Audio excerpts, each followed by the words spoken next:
Hey, welcome to Critic Box. We're starting up a new topic of. I was just wondering how long it was going to take for us to get to this one because I was going to bring it up I think we last. were pushing this off as far as we could, just to the point. You know what?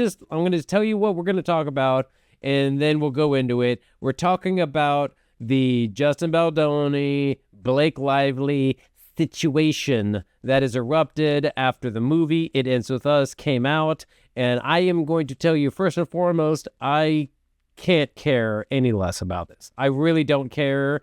Look, there's been so much other stuff going on in the world, and then this keeps popping up in my field of vision, and I just can't be pushed to care.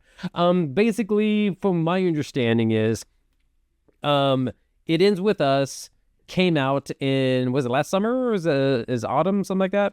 Came out a number of months ago, and I think, was it August? Yeah. And then I think they were trying to make it be like the movie to come out to talk about domestic abuse and da-da-da. And the movie was I actually saw the movie. And it was not bad, but lukewarm. Or as the young kids call it, mid.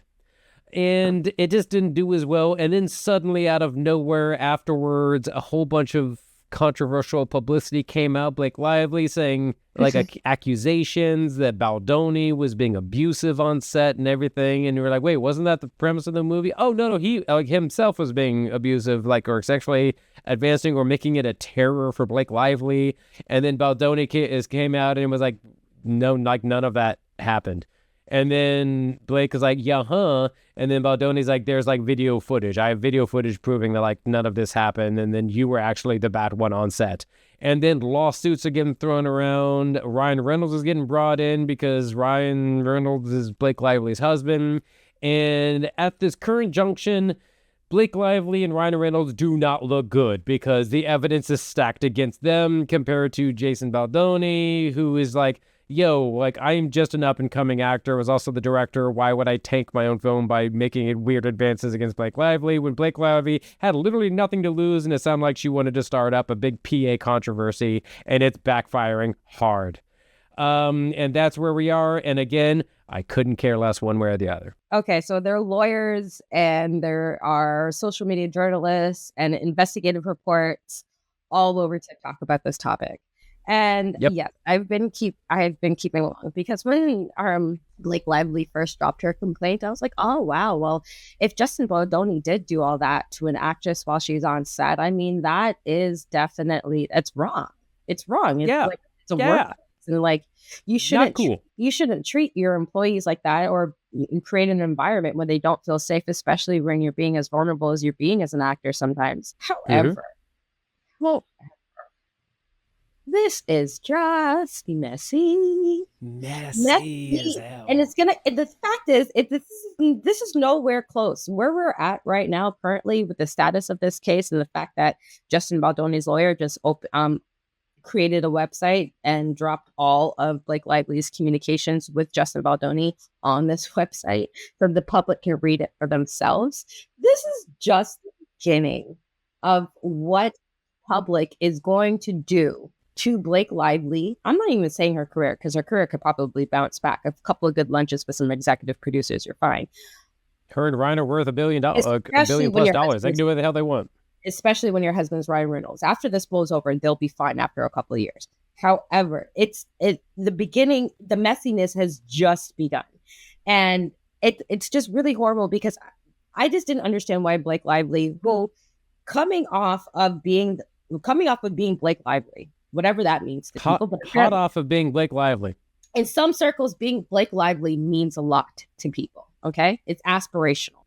So coming off of being Blake Lively, coming off the movie that you've just made, making $351 million in the box office against a $25 million budget. And the fact that if you did push for your PGA credit, you got it.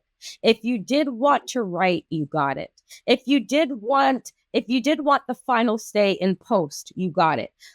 Let's say all of those shady, horrible, evil things to do to a producer who has spent years bringing this particular script to life in development before anybody's even heard about it. If you did get on the set as a lead actress and did all of those shady shits to somebody and you got it and the movie was a box office success, shut the fuck up.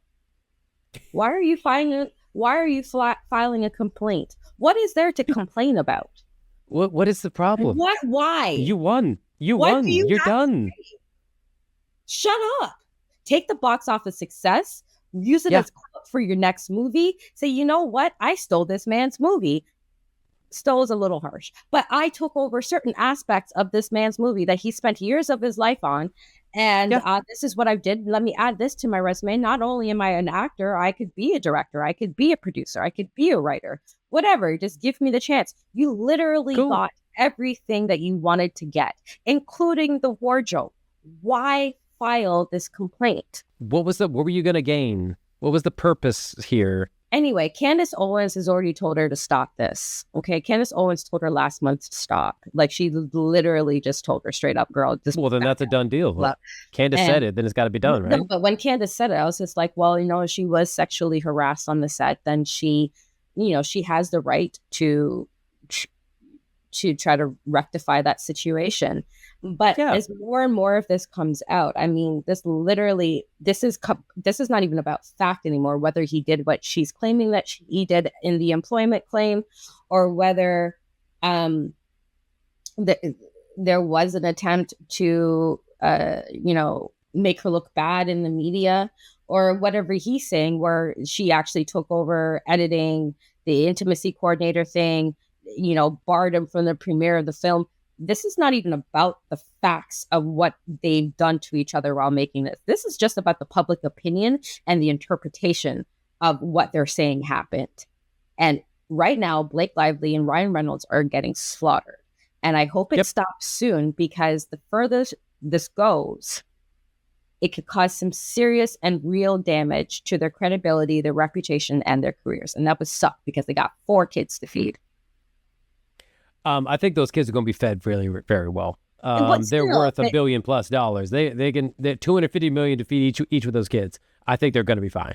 And the thing is also too, they're going to be, yes, but I don't want to know about Ryan Reynolds like this. I don't want to know about Ryan Reynolds as a jealous husband.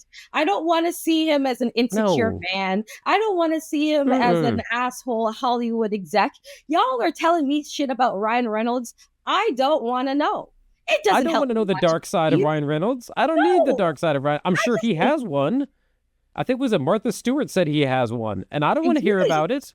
I don't care. I want to watch his movies and be entertained and laugh at Deadpool. Yes. I don't want to think of him as a man in that context. But the fact is, now you're bringing it to us, and we have no choice yet to read it and speculate and gossip and throw in our sometimes unsubstantiated opinions as to what happened. Like, was Ryan Reynolds jealous of Justin Baldoni? Why do I need to even think about this? By the time that this gets to the courts, if this does not quiet down before then, Blake Lively is going to have a very, very difficult time reestablishing herself as an actress. Settle out of court. It's the stories that people are telling. It's the comments and the tweets that people are doing that is making this worse for her. She could be all of these things.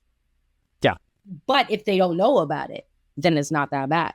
But now they're bringing up all the stuff that happened with Anna Kendrick in A Simple Favor, and how they hated each other, how Gossip Girl co-stars hated her, how she's just a horrible person, this, that. That's the bad part of all of this. And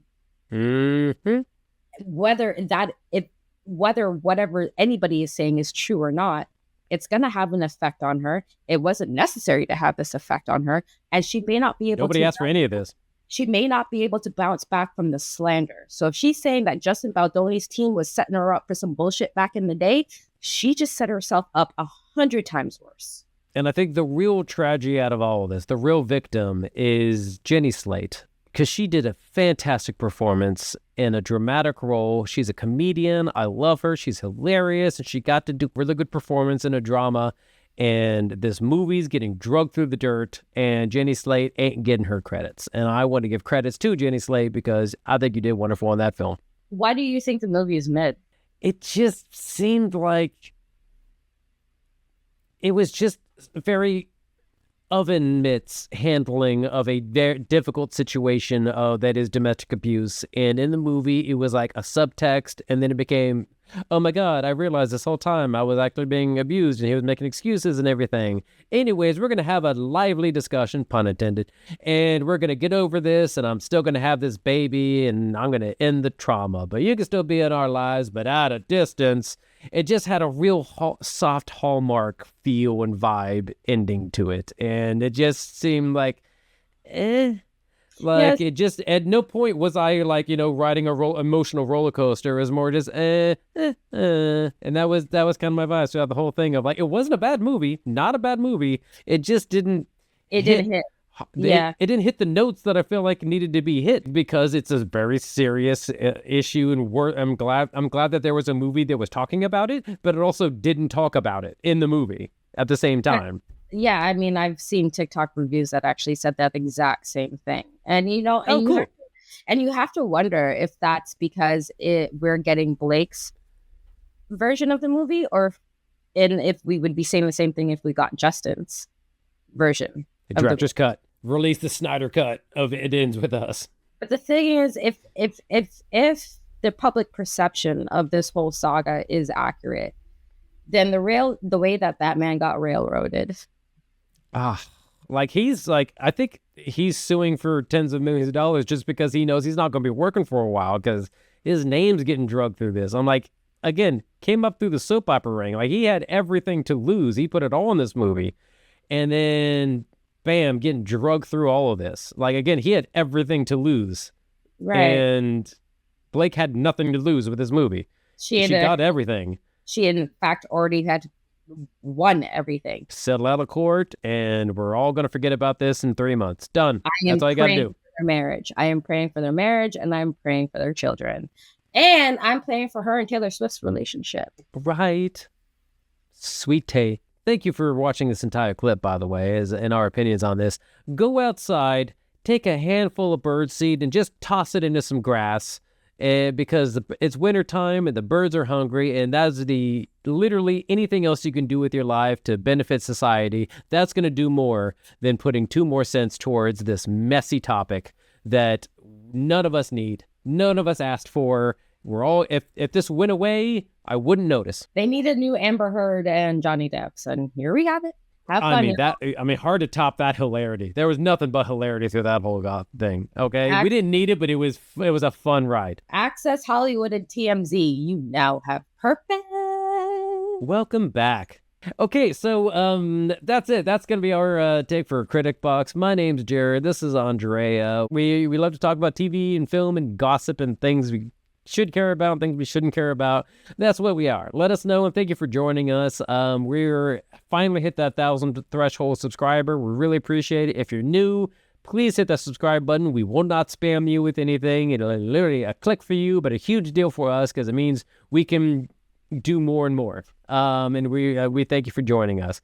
Again, we'll see you around next time on Critic Box. Go watch something. Bye.